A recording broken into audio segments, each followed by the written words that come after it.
नमस्कार. जय महाराष्ट्र. मी डॉक्टर अनिल फळे. शरद पवार राजकारणातले महारथी, त्यांनी जो टायमर बॉम्ब लावला होता त्यामुळे प्रफुल्ल पटेल आणि सुनील तटकरे ना घरके ना घाटके राहिलेले आहेत.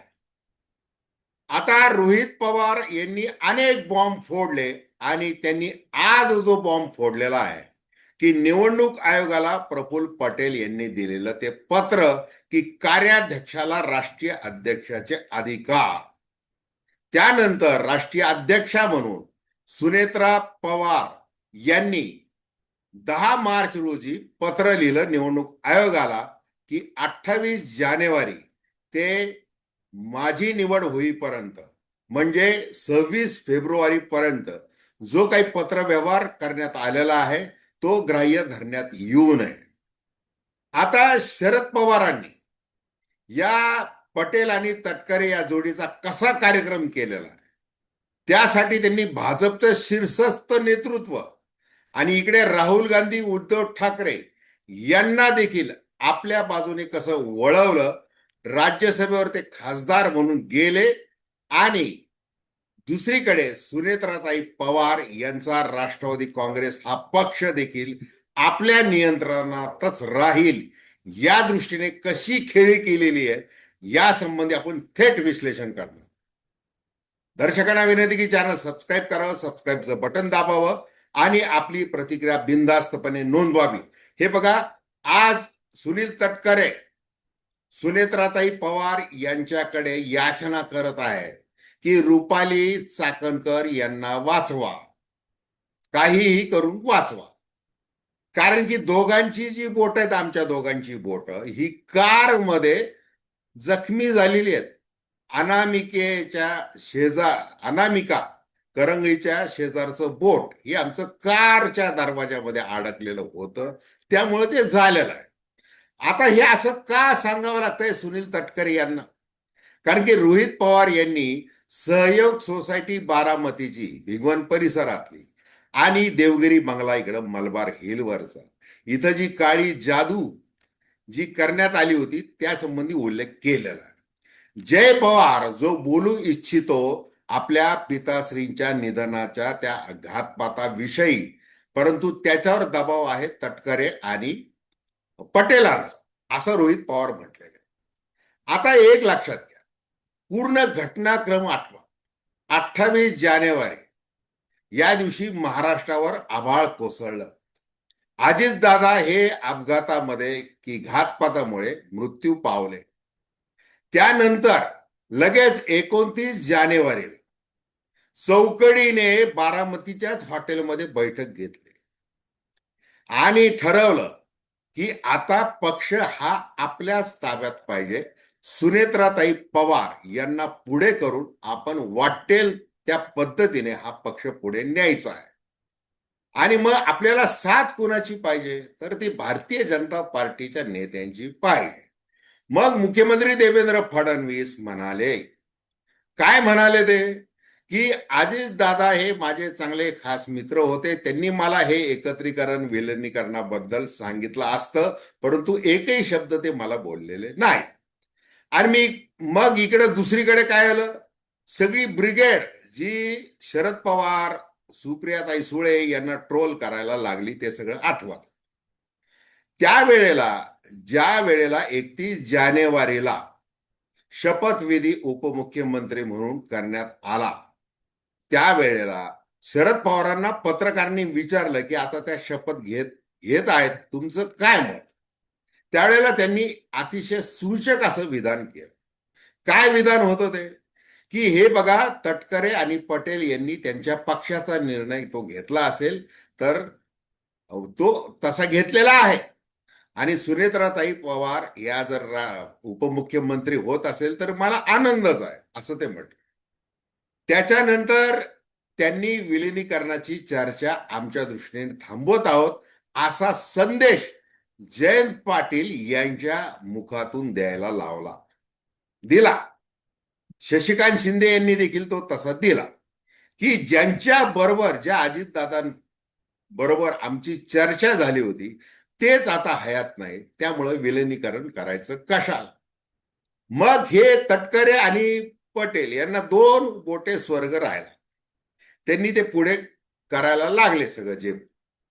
मग 26 फेब्रुवारीला ज्या वेळेला राष्ट्रीय अध्यक्षा म्हणून सुनेत्राताई पवार यांची निवड करण्यात आली, त्या दरम्यान त्याच्या आधी एक उद्योग जो प्रफुल्ल पटेल यांनी केला की हा पक्ष आपल्याच ताब्यात राहायला पाहिजे, यासाठी त्यांनी 16 फेब्रुवारी म्हणजे राष्ट्रीय अध्यक्षा सुनेत्राताई पवार होण्याच्या आधी 10 दिवस आधी निवडणूक आयोगाला पत्र लिहिलं.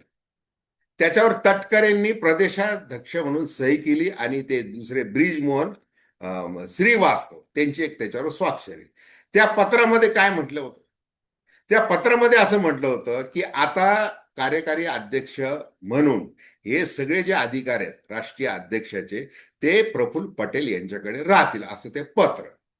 त्याच्यानंतर 10 मार्चला म्हणजे बघा अक्षरशः एक 15 दिवसांपूर्वी सुनेत्राताई पवार यांनी निवडणूक आयोगाला कळवलं की ते जे काही पत्रव्यवहार झालेला आहे तुमच्या बरोबर तो ग्राह्य धरण्यात येऊ नये, असं ते पत्र. आणि हे सगळं सांगितलंय कोणी? रोहित पवार यांनी. आता बघा, ज्या वेळेला शरद पवार ठरवतात की एखाद्याला लोळवायचं राजकारण, तर त्यांनी पटेल आणि तटकरेंना लोळवलं. आता थोडासा घटनाक्रम अजून थोडस मागे जावं की ज्या वेळेला अजितदादा पवार हयात होते त्यावेळेला अनेकदा बातम्या आलेल्या आहेत की या राष्ट्रवादी काँग्रेसमध्ये 2 गट पडलेले आहेत. सुनील तटकरेंचा एक गट आहे, पटेल आणि तटकरेंचा एक गट आहे आणि अजितदादांचा एक गट आहे. मग आता लक्षात घ्या, एकूण आमदार 40. 26 फेब्रुवारीला ज्यावेळेला ते राष्ट्रीय अध्यक्ष म्हणून सुनेत्राताईंची निवड करतात किंवा इतर पदाधिकारी देखील असतात त्यावेळेला 5 ते 6 आमदार सुनेत्राताई पवार राष्ट्रीय अध्यक्षा होत आहेत म्हणून ते स्वाक्षरी करत नाहीत, बाकीचे करतात. मग ते 5 ते 6 आमदार कोणाचे? ते सुनील तटकरे आणि प्रफुल्ल पटेल यांचे, लक्षात घ्या. मग ते होतं. मग ज्या वेळेला शरद पवारांची वेळ येते की आता राज्यसभेवर जायचं, मग तेव्हा अशी एक बातमी येऊन धडकते की राष्ट्रवादी काँग्रेस अजित पवारांच्या पाठिंब्याने शरद पवार हे राज्यसभेवर जाणार. ही बातमी लक्षात ठेवा, ती त्यावेळेला आलेली आहे. मग शरद पवार खेळी खेळतात की आपल्याला तसं काही करायचं नाहीये. त्यांना त्यांची स्वतःची जी प्रतिमा आहे, जी भाजप विरोधी विचारधारा ते जे जपत आलेले आहेत, ती देखील आपल्याला पुढे न्यायची आहे. आणि दुसरीकडे तटकरे पटेल असताना आपल्याला त्यांच्या पक्षाचा पाठिंबा घेऊन जाणं काही योग्य ठरणार नाही. आणि राजकारण म्हणून आपली ती सगळ्यात मोठी हार असेल, त्यांच्या दारात जायचं याचक म्हणून ही आपली आत्ताची गरज नाही आणि आपल्याला तेवढं करायचं देखील. त्यासाठी त्यांनी राहुल गांधी आणि उद्धव ठाकरे यांना जे काही सांगायचं ते सांगितलं. मग जे आदित्य ठाकरे जे अगदी म्हणाले की नाही नाही आता आमचाच खासदार जाणार, शिवसेनेचा खासदार राज्यसभेवर पुन्हा जाणार, प्रियंका चतुर्वेदी किंवा अजून कोणी जाणार, असं ते उघडपणे नाराजी व्यक्त करायला लागले, व्यक्त केली त्यांनी. संजय राऊत वेगळं बोलत होते. संजय राऊतांना माहिती होते की शरद पवार ही काय चीज आहे, काय कशा प्रकारे ते करू शकतात आणि त्यांनी ते करून दाखवलं. दुसरीकडे हर्षवर्धन सपकाळ काँग्रेसचे प्रदेशाचे अध्यक्ष आणि विजय वडेट्टीवार या दोघांनी शरद पवारांना राज्यसभेवर पाठवण्यास विरोध केला. पण जसा राहुल गांधींचा फोन आला आणि मग दोघांनी पत्रकारांना सांगितलं की आम्हाला दिल्लीहून सांगण्यात आलेलं आहे, आमच्या हायकमांडने आम्हाला सांगितलेलं आहे की शरद पवारांना पाठिंबा द्यायचा आहे. आणि त्याप्रमाणे शरद पवार तिकडे गेले.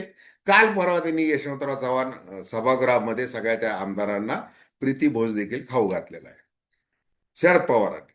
म्हणजे आता हे कसं घडून आणलं शरद पवारांनी की त्यांनी बारामतीमध्ये असताना त्यांना जे काही ट्रोल केलं गेलं आणि हा पक्ष हडपण्याचा आम्ही प्रयत्न करतोय अशा पद्धतीने त्यांच्यावर जे आरोप ठेवण्यात आले, आणि त्यावेळेला त्या 4 दिवसांमध्ये पटेल तटकरे हे ते यशस्वी देखील झाले.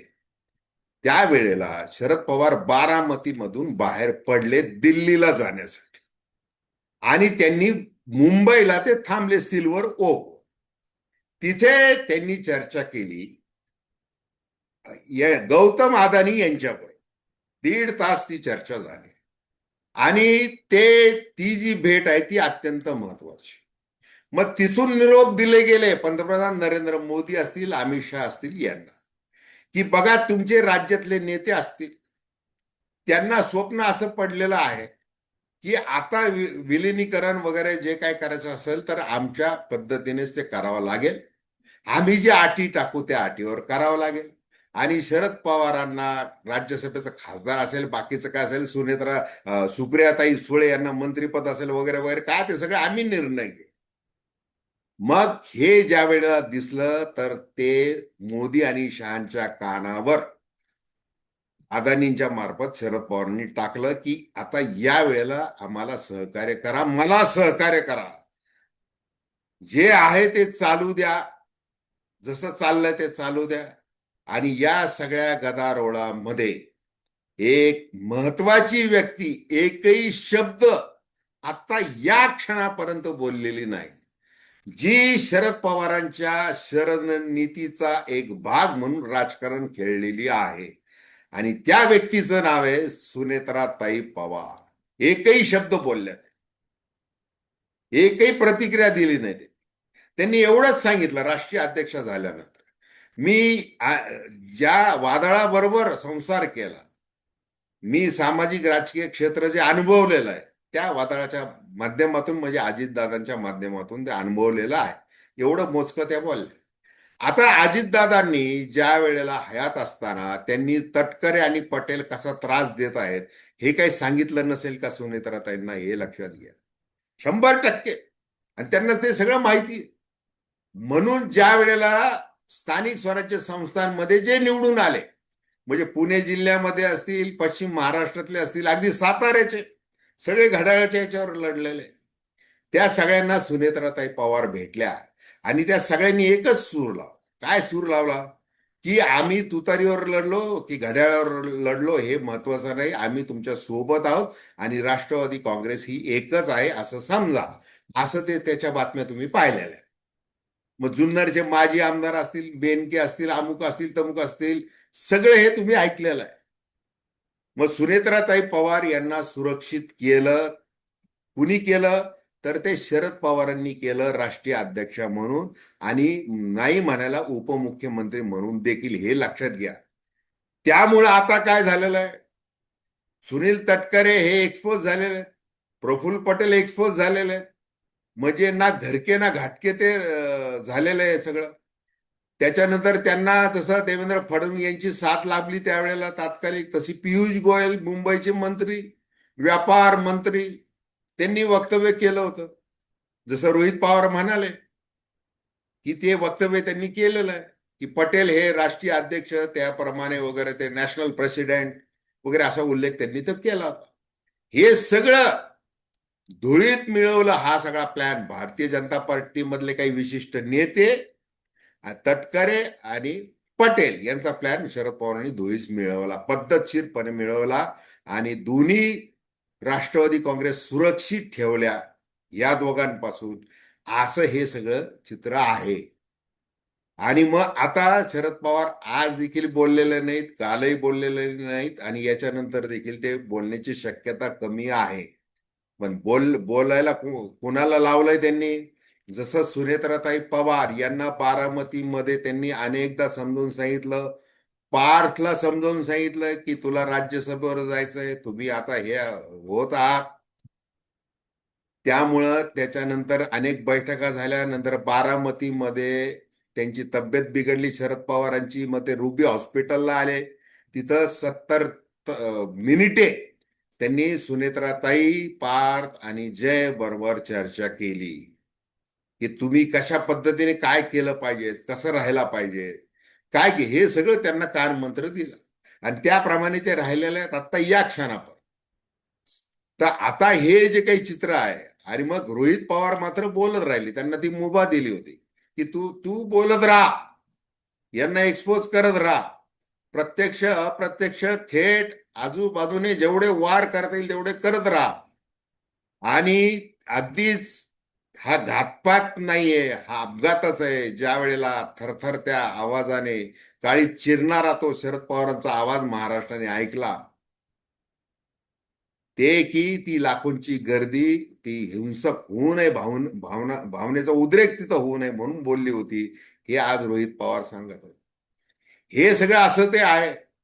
त्यामुळे शरद पवार यांनी, म्हणजे आपल्याला राजकारणामध्ये आता भाजपची कोणती विचारधारा आहे, काँग्रेसचं काय, महाविकास आघाडी काय, महायुती काय, याच्या पलीकडे जाऊन पडद्याच्या आड राहून शरद पवारांनी जे राजकारण केलेलं आहे आणि जो टायमर बॉम्ब त्यांनी ज्यावेळेस तो 29 जानेवारी पासून जो लावला होता आजपर्यंतचा, तो फुटलेला आहे, इतकंच. तर धन्यवाद. हा व्हिडिओ आपल्याला आवडला असेल अवश्य शेअर करा, सबस्क्राईब करा आणि आपली प्रतिक्रिया बिनधास्तपणे नोंदवा. धन्यवाद.